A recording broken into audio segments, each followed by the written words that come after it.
함께 박수 치시면서 검 주께 경배 드리세. 검 주께 경배 드리세. 검 우리의 마음을 다해. 검 우리 하나님 앞에 검 겸손히 무릎 꿇고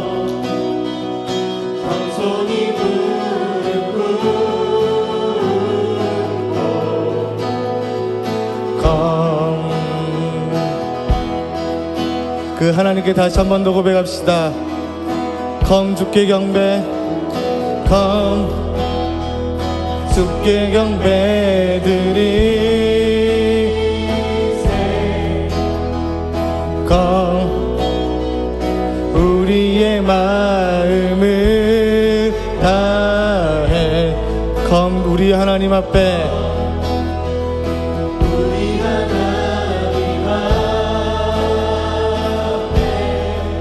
검 겸손히 무릎 꿇고 겸손히 무릎 꿇고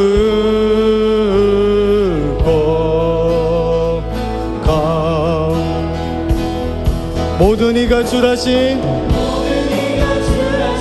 인하겠네. 주께 무릎 꿇겠네. 기쁨으로 선택하는 우리 앞 주사금이네. 다시 한 번 더 come 주께 경배 드리세. come 우리의 마음을 다해.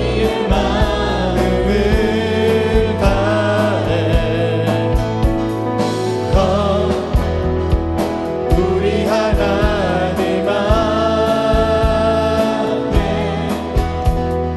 come 겸손히 무릎 꿇고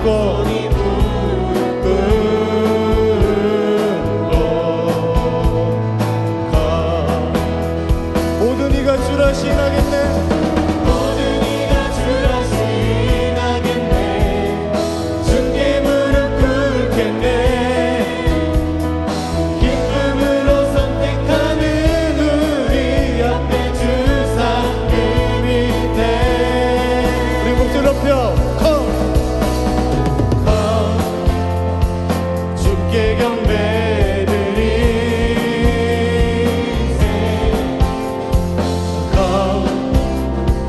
우리의 마음을 다해.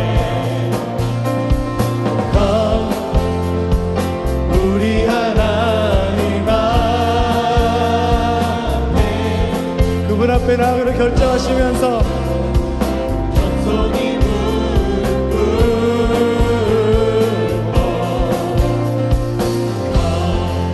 함께 모든 이가 주라 신하겠네. 모든 이가 주라 신하겠네. 주께 무릎 꿇겠네. 기쁨으로 선택하는 우리 앞에 주사금이. 한 번만 더 모든 이가 주라 모든 이가 주라 신하겠네. 주께 무릎 꿇겠네.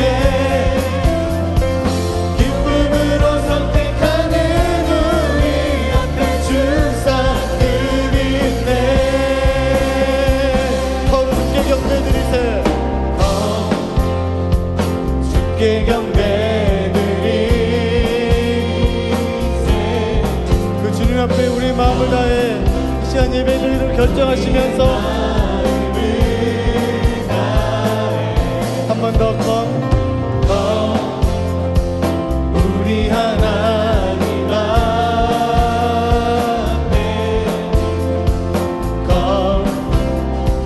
겸손히 무릎 꿇고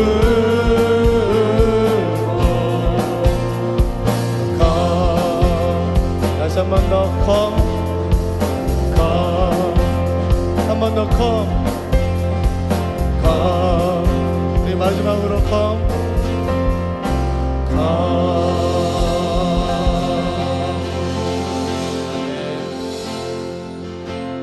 그렇습니다. 주님께서 우리를 이 예배 가운데 초청하셨습니다. 이 시간 하나님의 부르심을 믿으십니까? 하나님께서 먼저 이 예배 가운데 함께 하시며 이 예배 가운데 찾아오셔서 우리를 초청하십니다. 이 시간 함께 기도할 때 하나님 주님께 예배 드리기를 원합니다. 주님 앞에 나아가기를 원합니다. 우리 마음을 다해 우리 모든 것을 다해 주님 앞에 나아갈 때 이 예배 가운데 충만하게 임하시는 그 하나님을 경험하는 시간 되게 하여 주옵소서. 이 시간 함께 기도하면서 나갑시다. 기도합시다.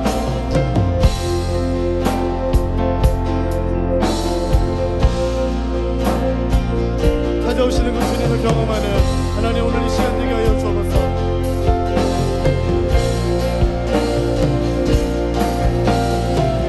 하나님 찾아오신 주님, 우리 가운데 역사신 주님을 하나님 마음으로 경험하게 하여 주옵소서.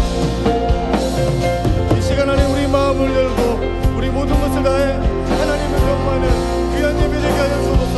하나님의 시간 우리 가운데 각본적으로 찾아오셔서 하나님 향한 마음을 열어주시며 우리의 눈을 들어 주님을 바라보게 하여 주옵소서. 우리의 눈을 들어 주님을 향하게 하여 주옵소서. 찾아오시는 주님을 경험하게 하여 주옵소서. 하나님의 시간 우리 사랑하는 모든 아픈 지체들 하나님 앞에 나아갈 때 있는 모습 그대로 우리를 찾아오신 주님 앞에 나가게 하여 주옵소서. 그 하나님의 온전히 경험하는 그 하나님의 온전히 나아가는 하나님 오늘 예배되게 하여 주옵소서. 우리의 무너진 마음 하나님 우리의 상해버린 마음이 다시 한번 주님 앞에 회복되는 귀한 시간 되게 하여 주옵소서. 주님 역사하여 주옵소서. 그렇게 임하여 주옵소서. 다시 한번 주님을 잡기로 결정합니다. 주님 앞에 나아가기로 결정합니다.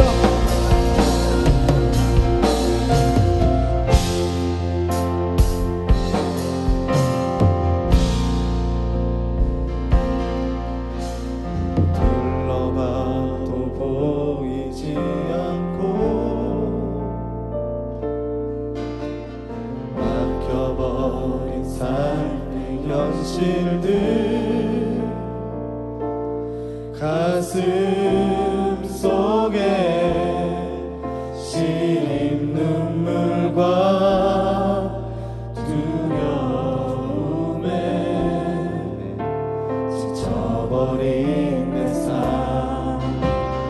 아픔 속에 서 있는 내게 안타까워 손 내미시네. 눈을 뜨니 주님 계시네. 나를 안고 주의 길로 날 인도하시네. 지금 이 자리에서 주를 바라보며 지금 이 자리에서 주가 영광 받으시도록 주께 순복하리라. 주께 나아가리라. 지금 이 자리에서 살아내리라. 목소리를 높여 둘러봐도 보이지 않고 둘러봐도 보이지 않고 막혀버린 삶의 현실들 막혀버린 삶의 현실들 가슴 속에 시린 눈물과 두려움에 지쳐버린 내 삶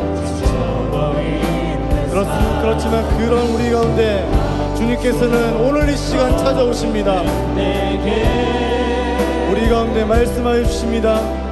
안타까워 손 내미시네. 우리의 눈을 드니 주님 계시네. 눈을 드니 주님 계시네. 나를 안고 아멘.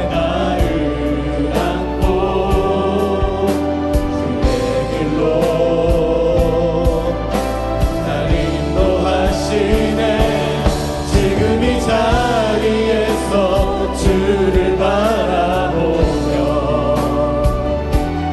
지금 이 자리에서 주가 영광 받으시도록 주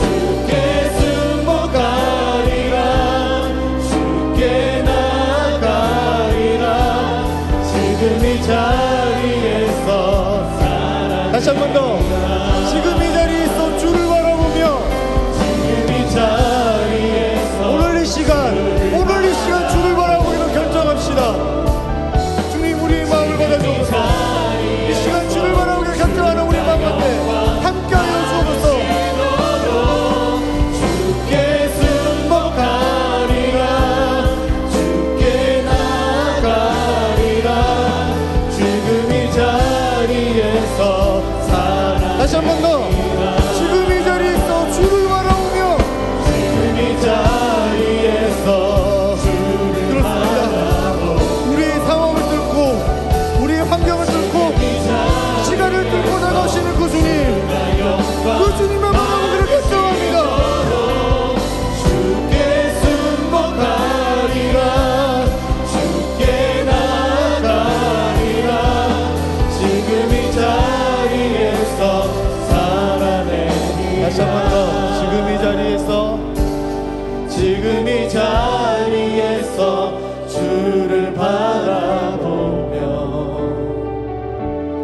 지금 이 자리에서 주가 영광 받으시도록 주께 승복하리라 주께 승복하리라 주께 나아가리라 주께 나가리라 지금 이 자리에서 살아내리라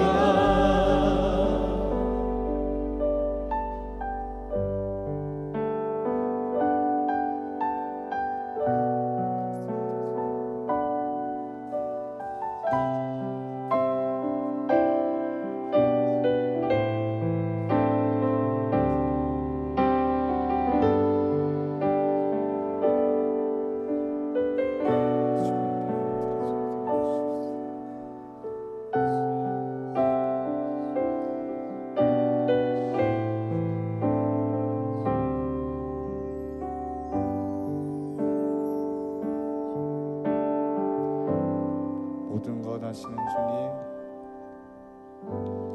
모든 것 아시는 주님 내 삶에 펼쳐진 계절도 임마누엘 함께 늘 동행하시니 내 모든 순간 돌보아 주시네 모든 것 창조하신 주님 파도를 잠잠케 하신 주 실수가 없으신 신실한 하나님 내 모든 순간 풍성케 하시네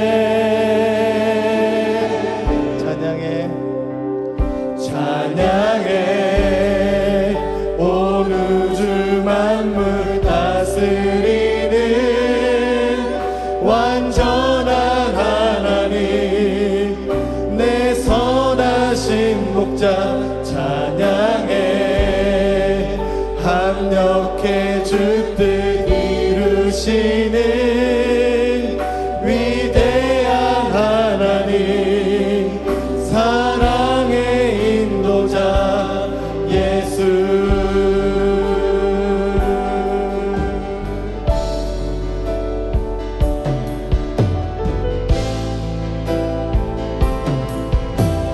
다시 한 번 더 모든 것 아시는 주님, 모든 것 아시는 주님 내 삶에 펼쳐진 계절도 임마누엘 함께 주님이 우리와 동행하여 주십니다. 내 모든 순간 돌보아 주시네. 아멘. 돌보아 주시네 모든 것 창조하신 주님, 모든 것 창조하신 주님 파도를 잠잠케 하신 주, 파도를 잠잠케 하신 주 쉴 수가 없으신 쉴 수가 없으신 신실한 하나님, 신실한 우리의 모든 삶을 풍성케 하시는 그 주님을 신뢰하시면서 우리 삶을 다 맡겨드리며 함께 고백합시다. 다 함께 찬양해 온 우주 만물 다스리는 완전한 하나님, 내 선하신 목자 찬양해. 합력해 주 뜻 이루신 위대한 하나님, 위대한 하나님, 아멘. 사랑. 다시 한 번 더 찬양해. 온 우주 만물 다스리는 완전한 하나님, 내 선하신 목자 찬양해. 합력해 주 뜻 이루시는 위대한 하나님. 다시 한 번 더 우리 삶을 주님께 맡겨드리며 찬양해. 우리를 다스리시며 온 세상을 다스리시는 주님 앞에 주님 우리의 고백을 올려드립니다. 내 선하신 목자 찬양해. 그렇습니다 주님. 합력해 주 뜻 이루시는 위대한 하나님. 다시 한번 그 주님을 선포하시면서 찬양해. 온 우주 만물, 온 우주 만물 다스리는 완전한 하나님. 그렇습니다 주님. 주님 그렇게 우리 삶을 인도하여 주옵소서. 다시 한번 하나님 주님 앞에 나아갈 때 그 주님의 뜻을 신뢰하며 인정하며 그 주님을 바라보게 하여 주옵소서. 그 주님과 우리 모두가 드립니다. 다시 한 번 더 찬양해.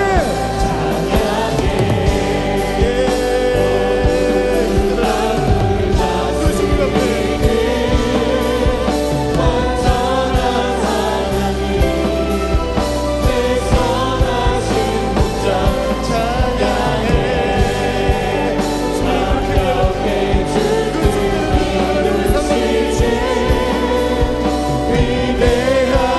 그 주님이 우리 주님이십니다. 다시 한번 우리 목소리 높여 찬양해. 온 우주 만물,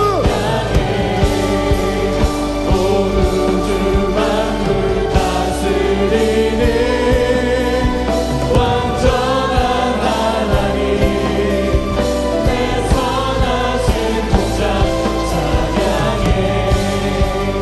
완벽해 주 뜻 이루시는 위대한 하나님, 사랑의 인도자 찬양해.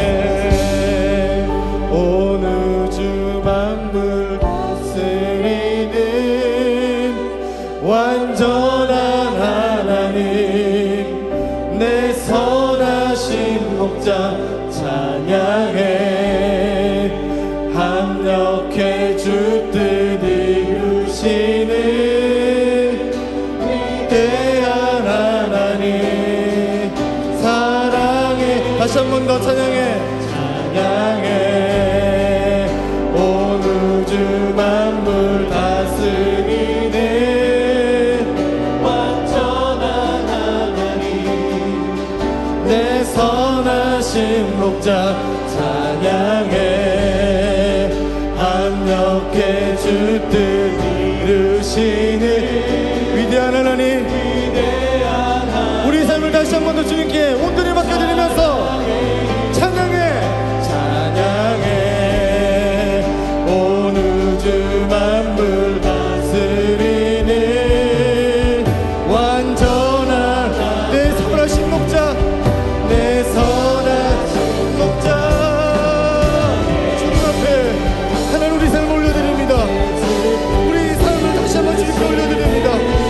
위대한 하나님, 우리의 인도하실 그 하나님께 다시 한 번 더 찬양해.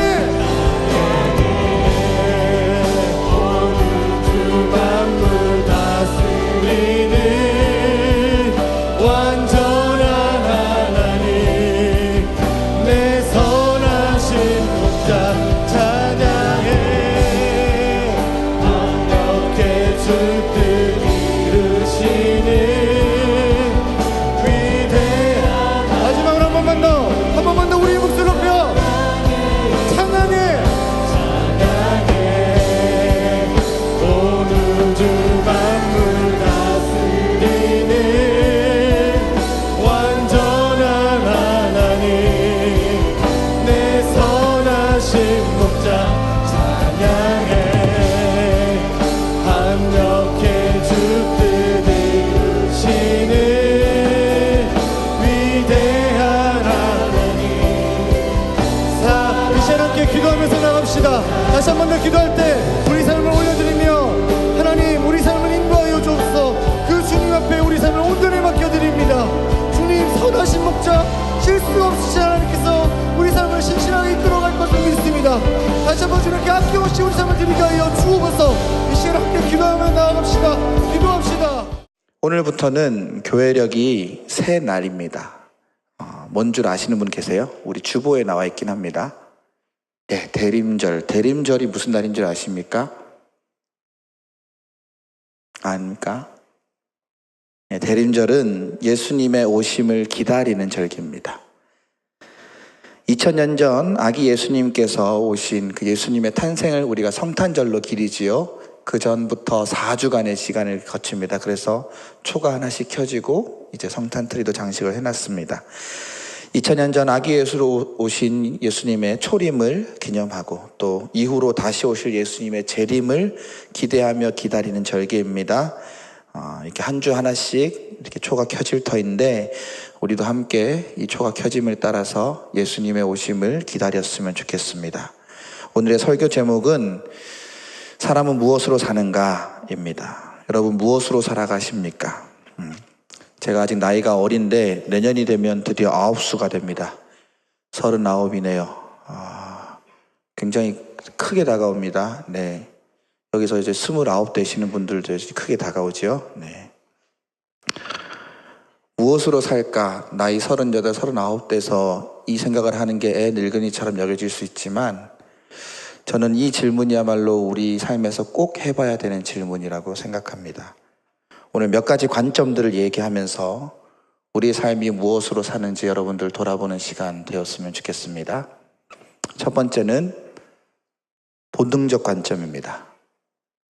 본능적 관점에서 사람은 유전자로 살아갑니다. 좀 오래된 책이긴 합니다. 아직도 사람들에게 이 책이 많이 읽히는 것 같아요. 바로 리처드 도킨스의 이기적 유전자라는 책입니다. 이게 읽어보신 분 계신가요? 저도 고등학교 때인가? 대학교 1학년 때 한번 읽었던 것 같은데 이 책의 내용 굉장히 단순하죠. 인간의 유전자 안에는 이기적 속성이 있다. 이건 윤리적으로 판단한 게 아니라 그냥 자기 자신을 위한 거다라는 거죠. 그 이기적 속성에 따라서 인간은 결정론적으로 살아간다는 겁니다. 도킨스와 맥을 같이 하는 그 사회생물학자들이 있습니다. 이 학자들은 사람이 살아가는 모습을 자세히 관찰한 결과 인간은 유전자 적합성의 법칙을 따라 산다는 겁니다. 인간의 수많은 행위와 노력들이 있죠. 이게 어디에 초점져 있느냐? 알고 보면 자기의 유전자가 더 잘 보존되고 그 유전자를 가진 그 사람이 잘 번성하는 데 초점이 맞춰져 있다고 합니다. 그래서 인간은요, 누가 제일 잘 돼야 돼요? 누가 제일 잘 돼야 돼요? 자기가 제일 잘 돼야 돼. 누가 뭐래건 누가 제일 잘 돼야 돼요? 자기가 제일 잘 돼야 된다는 거. 이걸 유전자에서 찾는 거예요. 그 다음에는 누가 잘 돼야 돼요? 내가 잘 된 다음에는 누가 잘 돼야 돼요? 여러분들은 아직 없구나. 이거 1, 2, 3부 예배 때 하면 바로 나옵니다. 누가 잘 돼야 돼요? 자식이 잘 돼야 돼요. 벌써 있어요? 누가? 최하손인가?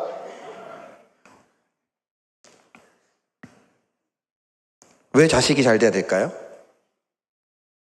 내 유전자를 가장 많이 가진 존재잖아요. 그렇죠.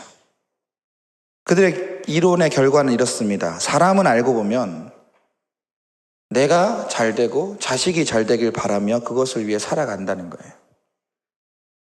이렇게 반문할 수 있죠. 이웃에 대한 사랑 같은 거 어떻게 설명할 수 있을까?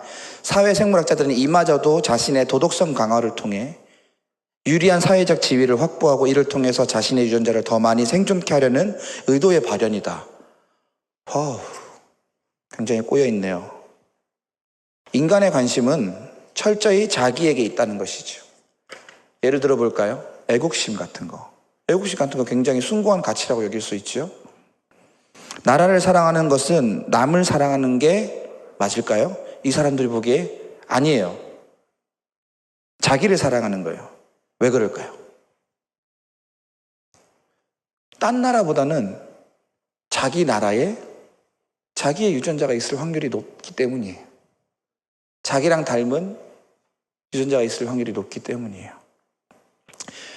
우리 독도 문제로 굉장히 일본과 많은 갈등을 하고 있죠. 평소에 우리가 굉장히 많이 나눠져 있습니다. 요즘 좌니 우니, 남자니 여자니, 그죠? 특정 용어들이 있어요. 지칭하지 않을게요.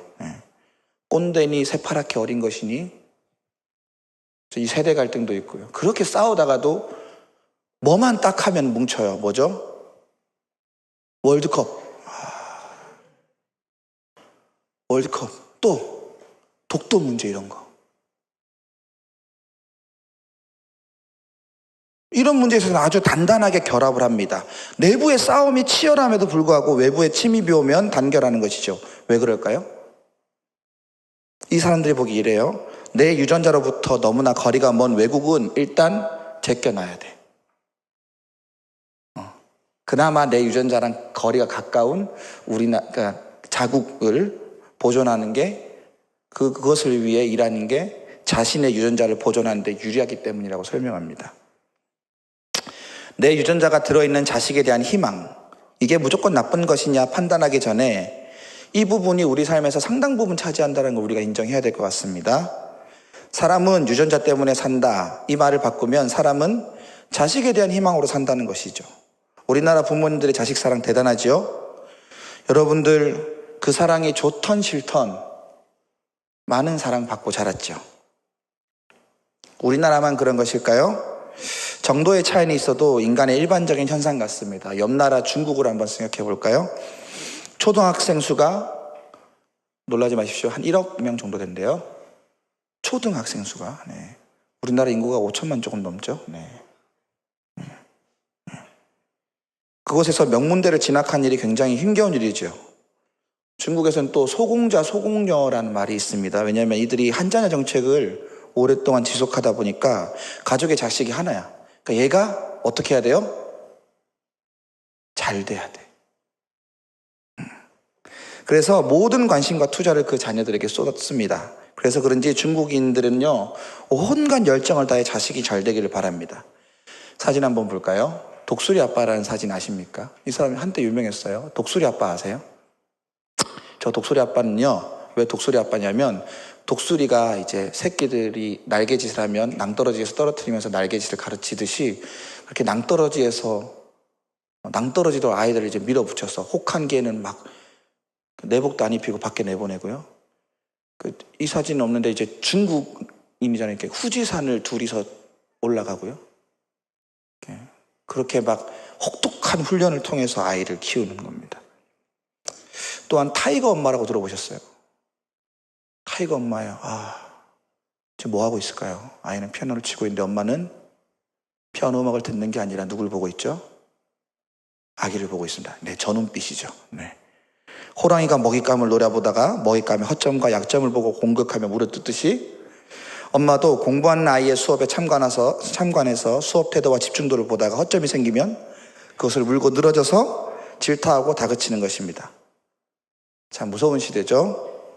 그러나 이 모든 것들이 부모의 상당한 시간과 노력과 정신적 에너지를 소비하는 일이라는 것 명심하십시오. 그만큼 자식이 잘 되기 위해서 무슨 짓이든 한다는 거죠. 그렇습니다. 본능적 관점에서 사람은 유전자로 살아갑니다. 사회생물학자들은 사람이 자신의 유전자를 좀 더 지속하기 위해 살아간다 주장합니다. 바꾸어 말하면 인간의 삶이란 자신의 삶이, 자신의 유전자가 조금이라도 더 용속시키기 위해서 모든 수단을 강구하는 것입니다. 본능적 관점에서 인간의 활동은 그것이 경제건 교육이건 기타 등등이건 간에 모두 자손의 안녕과 번영을 중심으로 돌아갑니다. 그래서 그들은 사람은 유전자로 살아간다 말합니다. 질문하겠습니다. 여러분들은 무엇으로 살아가십니까?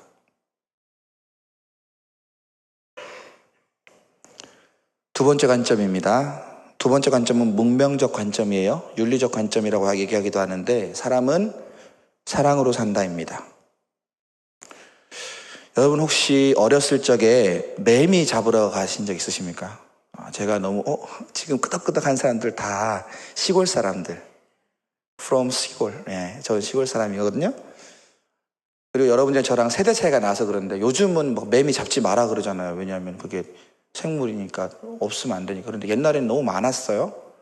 그래서 저 때는요, 초등학교 때, 아니죠. 전 국민학교를 나왔으니까요. 국민학교 때 곤충 채집을 했어요. 요즘도 하나요? 초등학교 때? 안 하죠. 곤충 채집을 했어요. 잠자리 잡으러 가고요. 그거를 이렇게 메틸 알코올을 넣어가지고 박제를 해서 이렇게 스티로폼 같은 데다가 앞쪽으로 꽂아서 이렇게 잠자리, 메뚜기, 매미 이렇게 막 죄송해요. 네.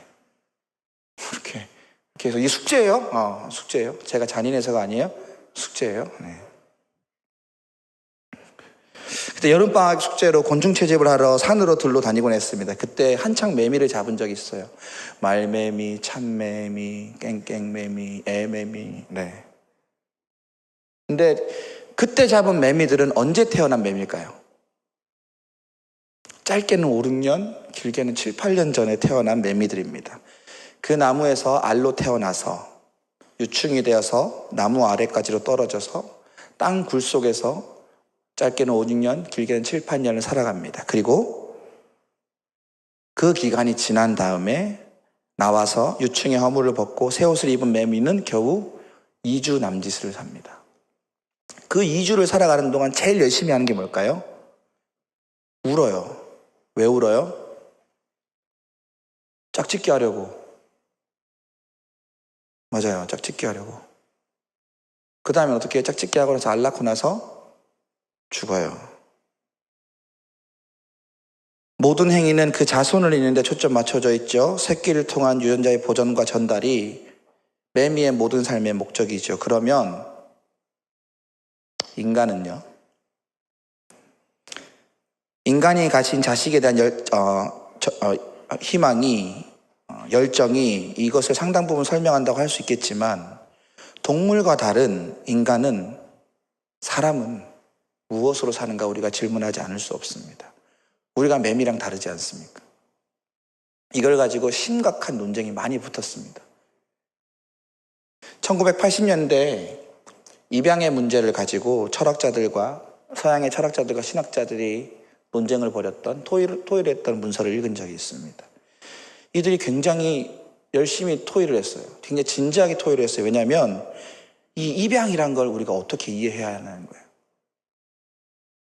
앞서 말한 사회생물학자들의 인간 이해와는 너무 상충이 되는 거잖아요. 모든 동물이 자신의 자식을 사랑하는데 사람은 뭔가 달라서, 사람이 동물과 뭔가 다르기 때문에 사람답다라고 표현하는 거예요.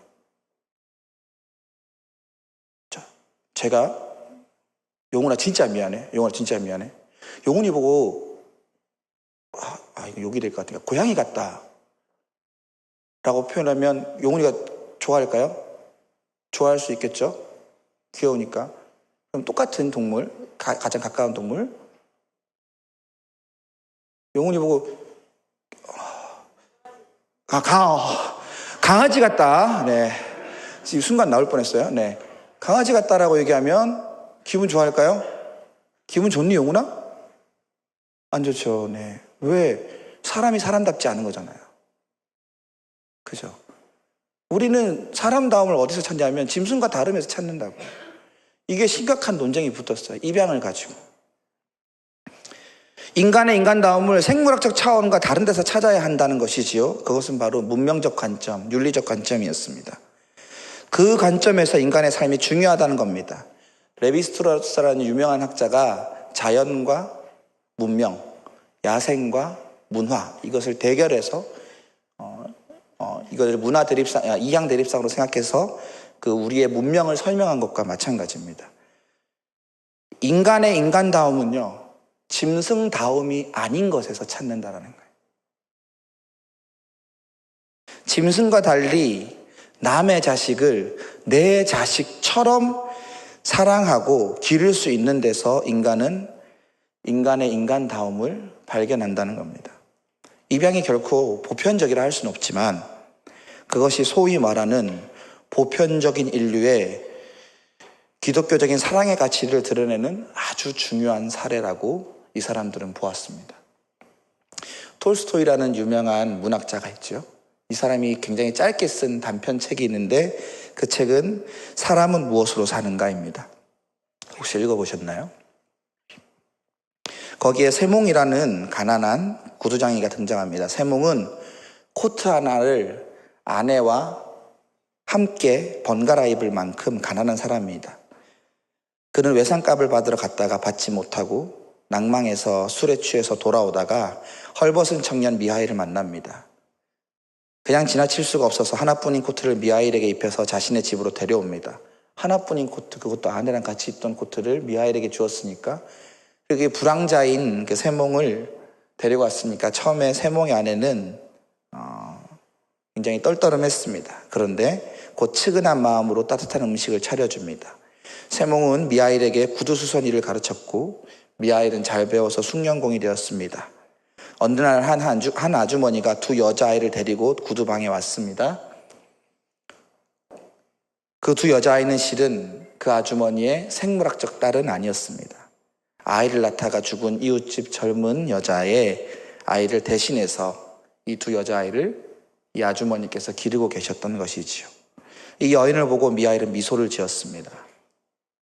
부모 없이도 주위에서 사랑을 줄 수만 있다면 사람은 살 수 있구나. 실은 미하일은 하나님이 이 땅에 보낸 천사였습니다. 미하일을 이 땅에 내려보낼 때 하나님은 세 가지 질문의 해답을 찾으라 하십니다. 그중 마지막 질문이 바로 이것이었습니다. 오늘의 설교 제목이 뭐죠? 사람은 무엇으로 사는가? 미하일은 이 아주머니를 만나 해답을 찾고 미소를 지었습니다. 미하일은 사람은 사랑으로 산다는 것을 알았습니다. 이 작가 톨스토이는 사랑이 세계를 구원하고 사랑이야말로 인류 문명의 가장 아름다운 가치고 사랑이야말로 기독교 정신의 정수라 생각했습니다. 물론 각박한 세상을 사느라고 그 사랑이 잘 드러나기는 어렵지만 그래도 인간 속에는 사랑이 들어있고 그 사랑이 드러날 때에만 인간은 인간답다. 인간으로서의 행복을 누린다 말했습니다. 그렇습니다. 문명적 관점, 윤리적 관점에서 인간은 사랑으로 살아갑니다. 다른 이들에 대한 사랑은요, 자연 법칙인 적자 생존, 만인에 대한 투쟁 같은 것을 뛰어넘을 수 있는 아주 고귀한 가치입니다. 그 가치 있는 일을 하려고 인간이 살아간다는 건 무척 감동적인 일입니다. 여러분, 이제 곧 성탄이 다가옵니다. 요즘 성탄절이 마치 세상의 축제가 된 것 같아서 아쉬움이 남지만 그럼에도 불구하고 제 마음 한켠에 참 따뜻해지는 것은 이 시즌이 되면 다른 사람들을 향한 사람들의 사랑이 샘솟기 때문입니다. 여기저기 구세군 종소리가 들리고요. 시청 앞에는 사랑의 온도탑에 눈금이 올라가는 것입니다. 무척이나 감동스럽습니다. 다음 주부터는 우리 교회에서 진행되는 신촌의 사랑 나눔도 있습니다. 이번에는 주변의 미혼모들, 그 용기 있는 사람들을 우리가 돕고자 합니다. 어쨌든 문명적 관점에서, 윤리적 관점에서 사람은 사랑으로 삽니다. 특히 주위의 사랑으로 살아갑니다. 다시 한번 묻습니다. 여러분은 무엇으로 살아갑니까?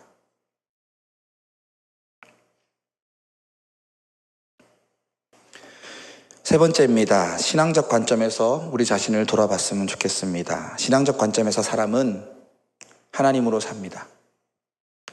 자식을 위해 사는 게 본능적인 것이고 사랑으로 사는 것이 문명적이고 윤리적인 것이라면 우리 그리스도인들은 하나님으로 말미암아 산다 말할 수 있습니다. 오늘 말씀 55절에서 57절 말씀 함께 읽겠습니다. 내 살은 참된 양식이요 내 피는 참된 음료로다. 56절 내 살을 먹고 내 피를 마시는 자는 내 안에 거하고 나도 그 안에 거하나니 살아계신 내 아버지께서 나를 보내심에 내가 아버지로 말미암아 사는 것 같이 나를 먹는 그 사람도 나로 말미암아 살리라. 오늘 예수님 말씀하십니다. 나를 먹는 사람은 나로 말미암아 살리라. 네, 그리스도인은 하나님으로 말미암아 산다는 것입니다. 실은 이 말씀은 우리가 지난주에 나누었던 오병이어의 말씀 뒤에 붙어 있습니다. 한 아이가 가져온 보리떡 5개와 물고기 2마리로 거기 수많은 사람들을 배불리 먹이셨던 것처럼 오늘 예수님은 자신의 살과 피를 나누어 예수님의 살과 피를 먹는 수많은 사람들을 영원히 살리려 하십니다.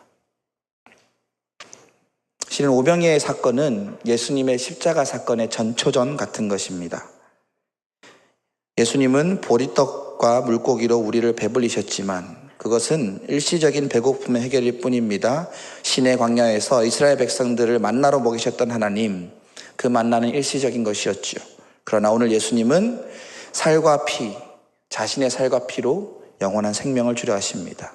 우리의 영원한 결핍인 죽음으로부터, 죄로부터 우리를 해방시키시고 영원한 생명을 주시려 예수님은 지금 자신을 우리에게 먹이신다 말씀하십니다. 따라서 그리스도인은 예수님으로 말미암아 사는 것입니다.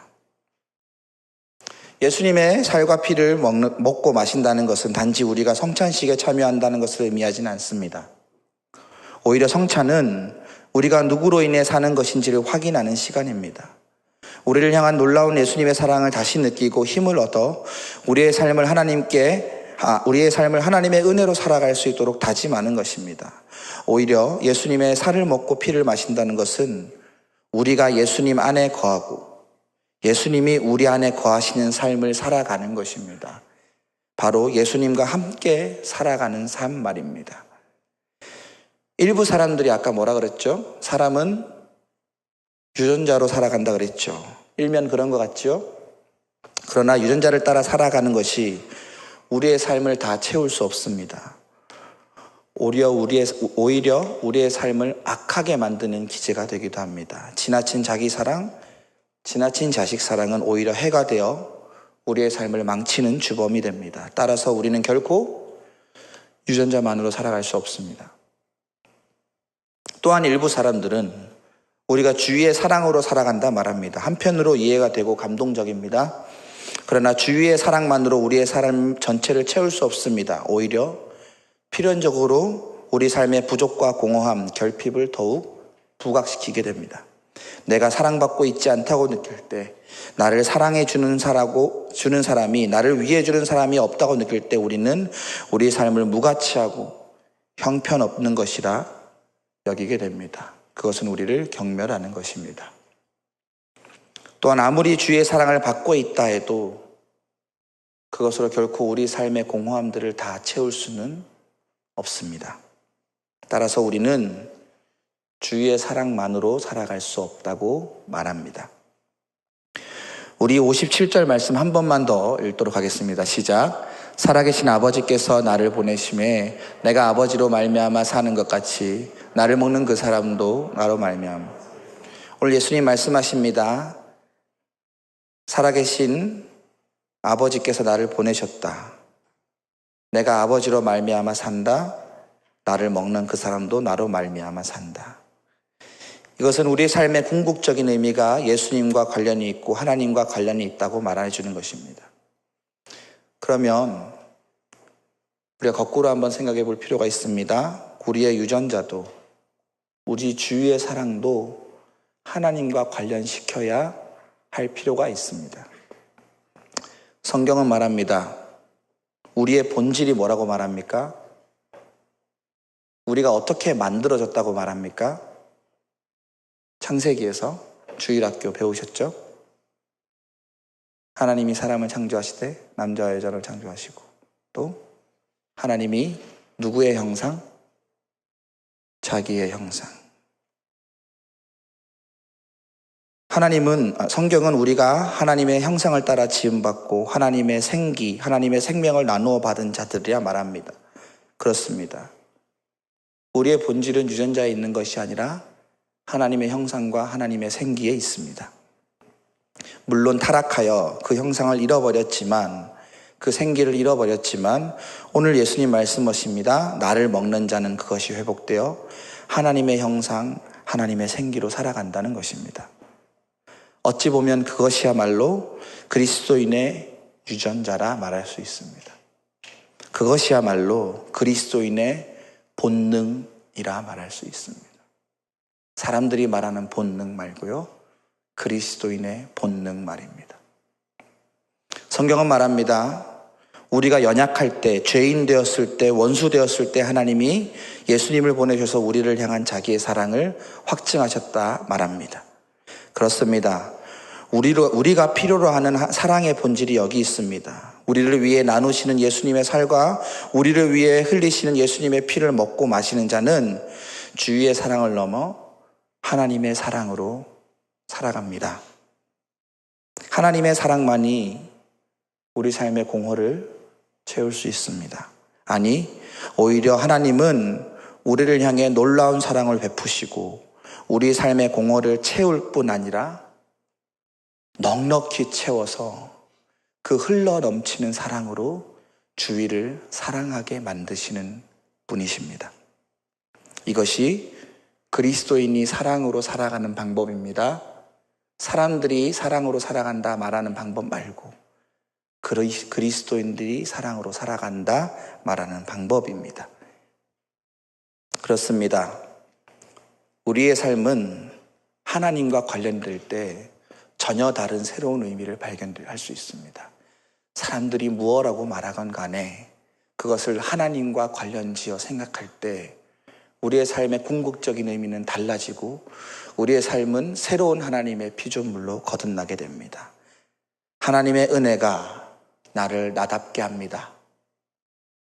하나님의 사랑이 나를 일어서게 합니다. 하나님의 말씀이 내 등불 됩니다. 하나님의 위로가 내 무릎을 세워줍니다. 하나님의 공의가 내 가슴을 뛰게 합니다. 우리의 삶이 무엇으로 사라지는가를 깨닫고 누릴 때 우리는 이렇게 자신 있게 말할 수 있습니다. 우리는 하나님으로 말미암아 삽니다. 사랑하는 신촌교회 대학부 여러분, 저는 여러분이 이기적 유전자를 따라 사는 자들이 아니라 하나님의 형상을 회복하며 사는 자 되길 소망합니다. 저는 여러분이 주위의 사랑만으로 사는 자들이 아니라 하나님의 사랑을 받아 나누는 자들로 사는 자 되길 소망합니다. 여러분들은 무엇으로 삽니까? 누가 질문할 때 나는 하나님으로 말미암아 삽니다 라고 대답하는 여러분 되시길 바랍니다.